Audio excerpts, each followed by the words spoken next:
Charming? Nanakit, inay ko. Charming, ano nangyari sa'yo? Anong gumawa sa'yo nito? Ito, inay po. Pagamutin natin yung mga pantal mo, ha? Opo. Tara, kumain na tayo. Sobra na yung nanay mo. Mingo.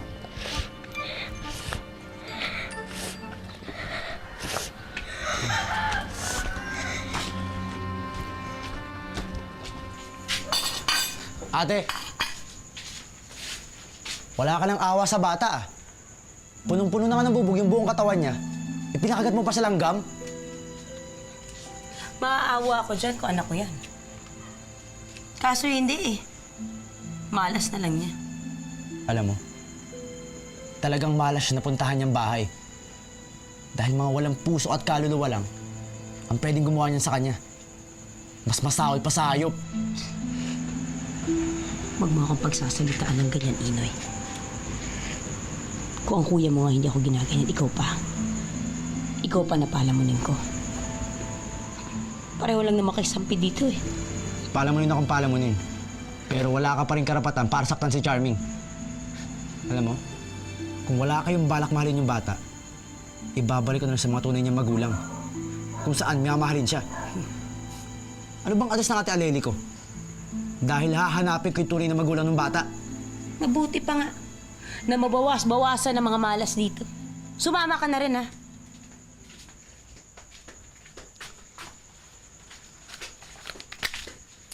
Ayan ang address ng ate Areli mo. Halika na mga bata. Doon tayo sa plaza habang nagdadramahan tong dalawa dito. Dali!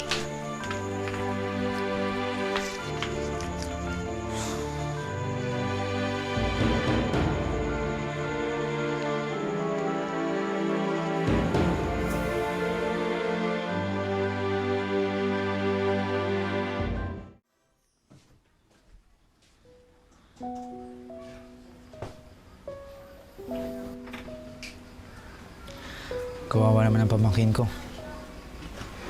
Nakatulog na dahil sobrang bugbog at gutom.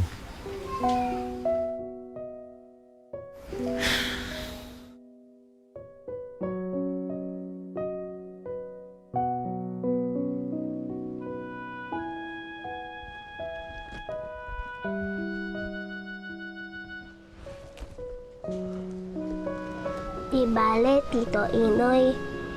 Hindi na po kayo papaghalitan ni inay kasi aalis na ako.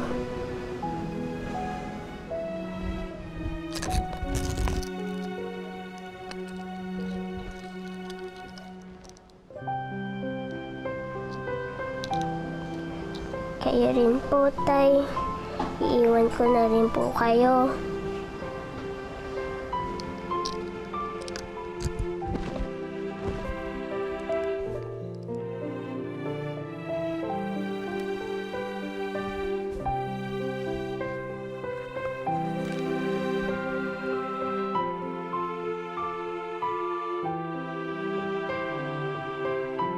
Mahal kong Itay, alam ko pong magagalit kayo sa akin, pero kailangan ko pong umalis na para di na po kayo mag-away ni Inay at para di na rin po magalit sina Ate Vanessa at Libby sa akin.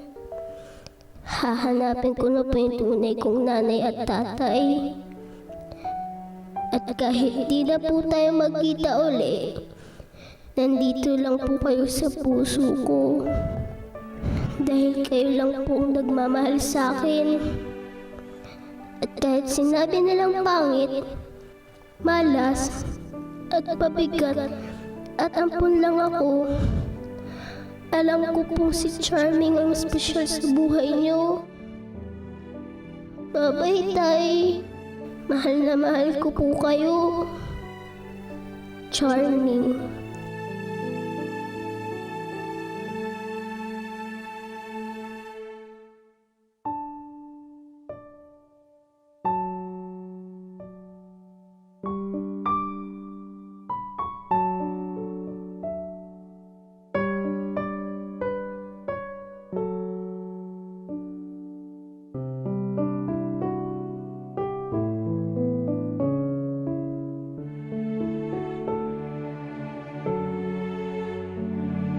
Ma'am, ano nga po ulit yung pangalan ng nanganak? Saka po yung araw na nanganak siya. Lizette De Leon ho. Ako ho yun. March 9, 2000 ho nung nanganak ako. Sandali lang po, ma'am.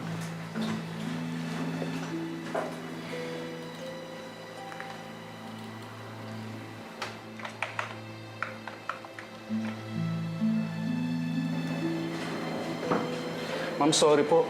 Wala na pong records yung ospital dun sa inquiry niyo. Walang... Paano nangyari yun? Eh, dito ako nanganak. Baka naman meron kayong manual record. Ma'am, na-upgrade po kasi yung record system ng ospital ito noong 2004 lang. Kaya lahat ng manual records before nun, nawala po. Kasi may mga gamit na hindi naayos. Inisip ko po baka nadami yung dokumento niyo dito. Ma'am, pasensya na po. Pony, paano yan? Saan ko hahanapin ang record ng anak ko?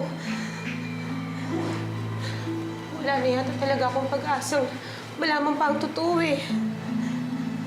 Lalo na ngayon, di ko pa nakikita si inay. Tigas ka talaga, ha? Talagang gusto mong madaliin ko ang pagligpit sa'yo, ha? Alam mo to? Baril to, baril.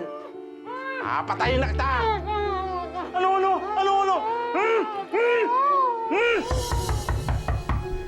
Sinuswerte ka pa. Sino yan? Si Olga!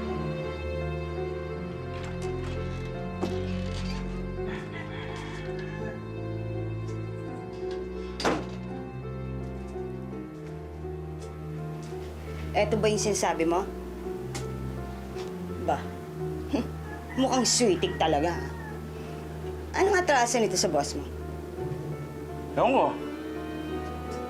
Pinapapatay nga lang sa akin ng amo ko yan. Gigil na gigil. Hindi ko alam kung bakit. Tanga! Ako ba, tanga? Dumating ka lang kaya ako tinigil yung pagpatay. Ano ka?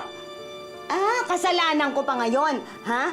Alam mo ikaw, bakit hindi mo muna alamin kung bakit siya pinapapatay ng boss mo, ha? Alam mo ikaw, Mando, pipitsugig mamamatay tao ka talaga eh. Anong gusto mong gawin ko? Tanungin siya kung anong problema. Oy, anong problema mo? Anong problema mo sa amo ko? Bobo! Ha? Ikaw, ha? Pakikinabangan mo pa yan, ha? Pwede ka pang kumita ng doble dyan. Huwag mo munang papatayin. Dahil sigurado ako, malaki ang pakinabang natin dyan. Halika nga doon sa labas, mag-usap tayo. Halika!